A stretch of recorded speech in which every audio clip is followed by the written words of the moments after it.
Hey, it's James, Father's Rights and Resources, hashtag how I got custody. Out here in the battlefield on this war against fathers, this war against parents, this war against children in a corrupt family court system. And nobody out there wants to do anything about it. There's millions of people out there complaining about it and nobody doing a single doggone thing about it. There's nobody out there protesting like I protest. Like I haven't been protesting that much in a while because I'm the only one and I'm helping change judges' rulings. But nobody else wants to do what I'm doing. So screw you guys. And not everybody in the audience, but you guys who are lazy and don't care, don't want to do something, you whine, cry, and piss and moan. The system's never changing. Unless there's a major cultural revolution. And we get back to the constitutional republic that we are. But the system just isn't changing. But for crying out loud, I got people who just don't listen, don't use common sense, and then they want me to ruin my health and be up all night because your lazy ass waited till the last minute and you knew about something. See, I'm not here to micromanage your case. I'm here to empower you and give you information and help you get on your case for yourself. You got to do it. Just like you teach your kid to walk or to make their bed, you're not going to come in and make their bed for them every day after you teach them how to make their bed. I go and help somebody make their bed.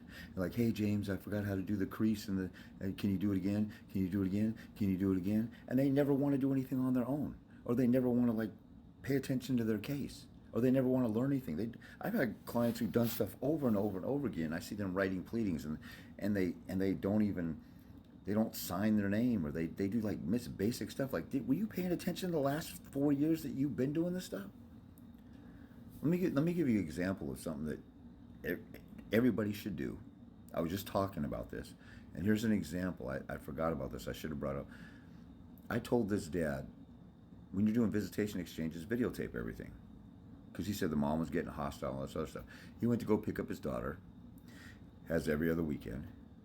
The mother comes out with her brother and an uncle or dad or something, and they get hostile and they want to start a fight with this dude. The dude gets out of his car and they're confronting each other, and then they attack him and he fights back and he gets arrested for domestic violence.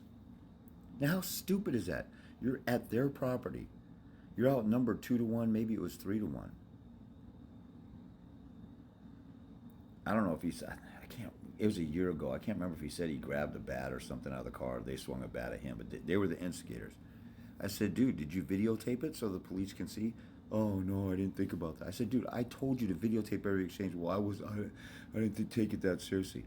Why the hell would you think I would tell you something to do? And I've won in court and I've seen all kinds of people win and lose, and you just crap on my information and guide that I'm talking about. And I'm not doing it for me. Like, you got to be some kind of stupid ass, moronic, retarded, undeveloped Neanderthal to hear stuff that I have to say that's extremely valuable for your case. And then on top of that, it's common sense. I didn't have to have anybody tell me to videotape visitation exchanges, to write stuff down, to keep track of stuff, to save emails. I got guys that throw stuff away all the time. I got guys who don't have copies of their kid's birth certificate. They got to go and find it and hunt it down, and then they find out they're not even on the birth certificate. How the hell do you not have a birth certificate for your kid? Do you have a registration for your car? Do you have the deed to your house? But our kid, my gender's such a bunch of freaking dumbasses. We don't keep... I had one guy, he didn't get on his kid's birth certificate, and he said... I wasn't growing up. I didn't get taught that when I grew up. I said, do you have a birth certificate? Yeah. So you have a birth certificate and you don't know your child needs a birth certificate that you need to be on?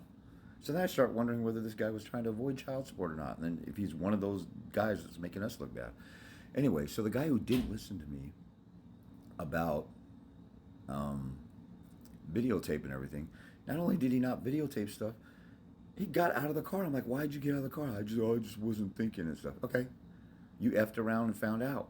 Now you can't. Now the guy's on like 2 hours supervised visitation, 4 hours. Now this is a year ago, so I'm talking now, meaning when I found out. So you ignore James and what I clearly told you to do, which would have protected you, and then you do some extra stupid and get out of the car. You got what you deserve.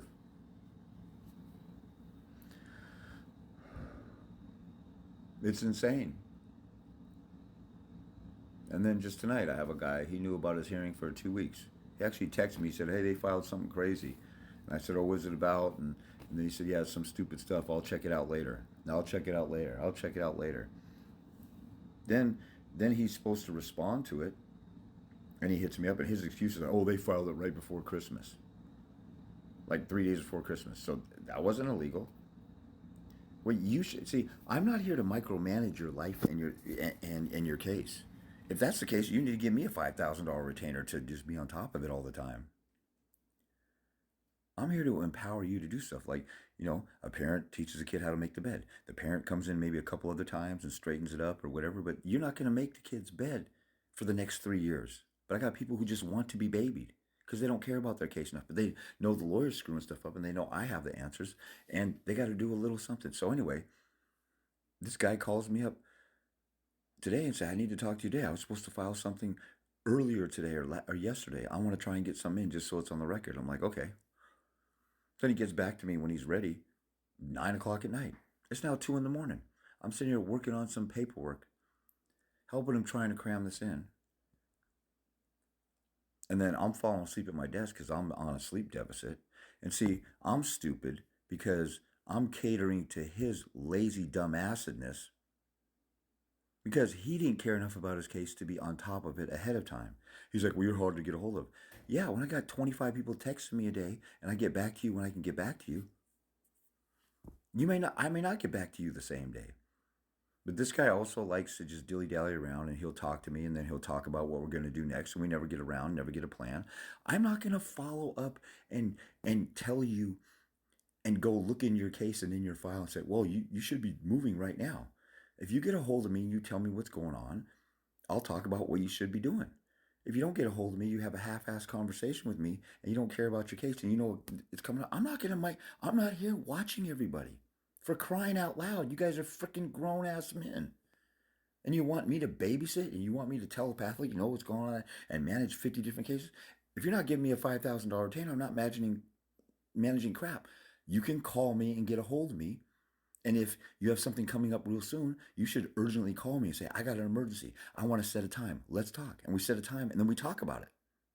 The last time I talked to this guy, he was talking about everything else that had nothing to do with this upcoming thing. And I'm not thinking about it because I got 50 million people talking to me each year. I can't memorize everything that's going on. So anyway, then he hits me up and says, well, don't make it too long or elaborate. The guy was being accused of 100 different things. He needed to pick it all apart. So I said, you know what? I'm falling asleep. This guy called me at the last minute. He told me to go to town on it. Now he's telling me to pull back. The guy is just totally crapping on my time and disrespecting me. And I told him I don't like starting stuff late at night. Now you guys can text and call me and leave messages any time of the day because when I'm asleep, I'm asleep. I don't care about that. That's the type of bullcrap that makes me not want to do this stuff. And so I'm done with that guy. I just told him I'm done. I said, I've told you before, I don't want to do this at night. You only call me late at night. You want to start late at night. You have a deadline tomorrow. And then he's like, well, I need to read it. I was like, yeah, I know you need to go over it. Well, I just want to make sure just crank it out really fast. I'm like, dude, I've been working my ass off on this for 4 hours, falling asleep at my desk because I only got 3 hours of sleep last night. So, and you guys think that I'm supposed to risk my health for you guys to make up for your lazy assedness and your dumb assedness. That's one thing I'm not doing anymore. I'm not going to get jammed in a corner like this. You hit me up and it's too late. I already got a project that I'm supposed to be doing for somebody. They paid me up front. This guy had a last minute thing and I catered to him. I'm done with that. You didn't do it ahead of time. You didn't do it before. That's your dumbass at fault because you don't give a damn about your kids. That's really what it comes down to. You guys don't care. And if you look at this on TikTok, it's like 5 videos back. On Instagram, it's a video back. On YouTube, it's 1 video back. Malibu Dallas, the #1 anti-CPS advocate. He's talking really, really nice. And he says, there's very few advocates like us out here. He's a CPS guy. I'm a family court guy, father's rights, mother's rights and stuff.